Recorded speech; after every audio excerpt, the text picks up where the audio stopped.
عليكم ورحمة الله وبركاته وسلامتين دمانتين صاحبي الميل كستوى جوجتان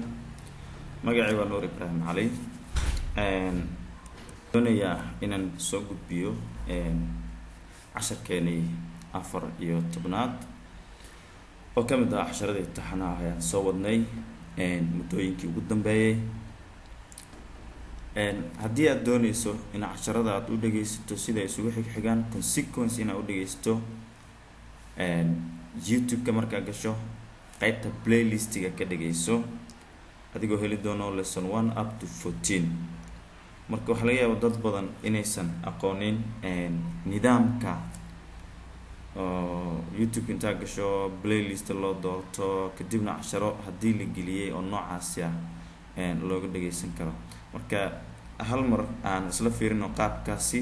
kadibna casharka ayaan dib ugu soo laaban doonaa waayahay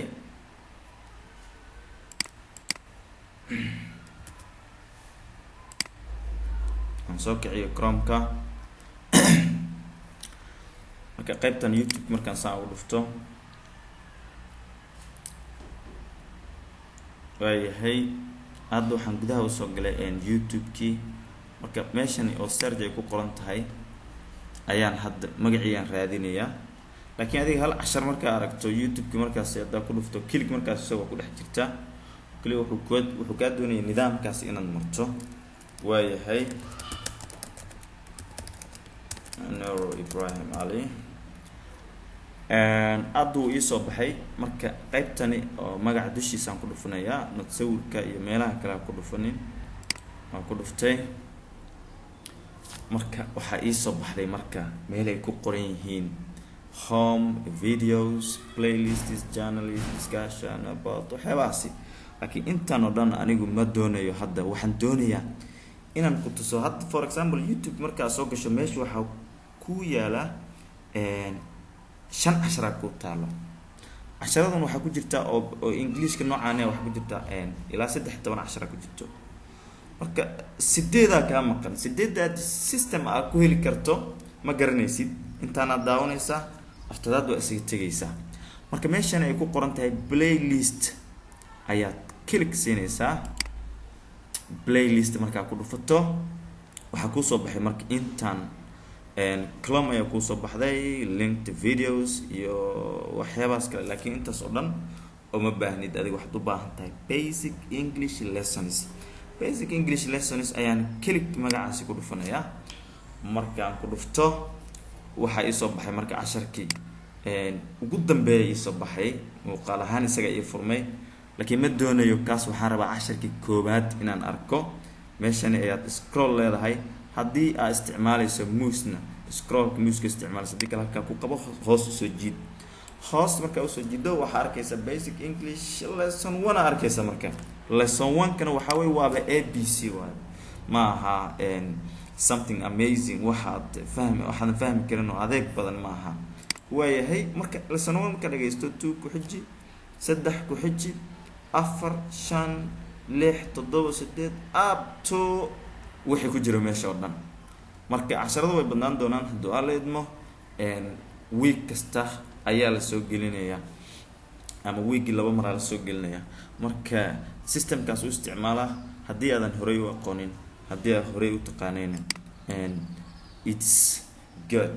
waayahay just let's jump into the lesson casharka ayaan u gudbaynaa hadda waayahay casharka waan imaanay waxaan leenahay marka waa conversation waa wada sheekaysi u dhaxaya laba qof marka wuxuu leeyahay I used to see you ana waxaan kugu arki jiray in Kenya wadanka Kenya so sida darteed what has brought you here halka maxaa ku keenay and when did you arrive here goormaana soo gashay halkan I came here waxaan imid halkani last night xalay as to get a job si aan shaqo u helo because someone told me qof ayaa ii sheegay that in Somali government dawladda Somali has established ISST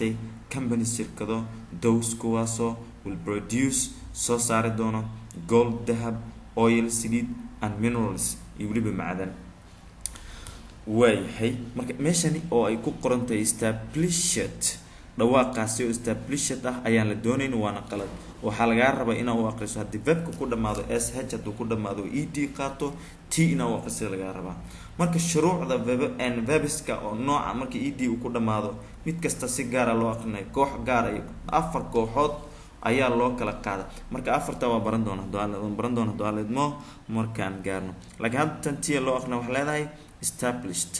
established waayahay marka waxaan leenahay and someone told me qof ayaa ii sheegay the Somali government in dowladda Somali has established ay aasaastay company shirkado those kuwaasoo will produce soo saari doono gold dahab oil saliid and minerals iyo weliba macdan soo saari doono waayahay nagasta ayaan u gudbay manaba ka wuxuu leeyahay marka qofkii kale ama guy kale wuxuu leeyahay really runtii you can't imagine ma qiyaasi kartid adiga how happy I am sidaan u faraxsanahay because of you helped me waad i caawisay when I was in Kenya markaan Kenya joogay and I must help you anoo waa inaan kuga caawiya in my country wadankayga but like now hadeer offices xafiisyada are closed way xiran yihiin we will come back waxaan dib ugu soo noqon doonaa when they are opened marka la furo haddana tan verbkan wuxuu ku dhamaaday n ayuu ku dhamaaday ed ayuu qaatay opened u aqrinin waxaa leedahay d u aqri labada u dambayso dhan opened yani entan d ku xijin and I will flow you waxaan ku raaci doonaa wherever you want to go meel kastoo aad doonayso inaad aado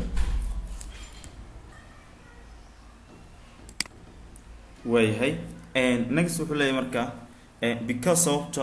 you don't know this country very well wadankani si fiican uma taqaanid you don't know this country very well wadankani si fiican uma taqaanid I will wait you waan ku sugi doonaa ayuu yiri marka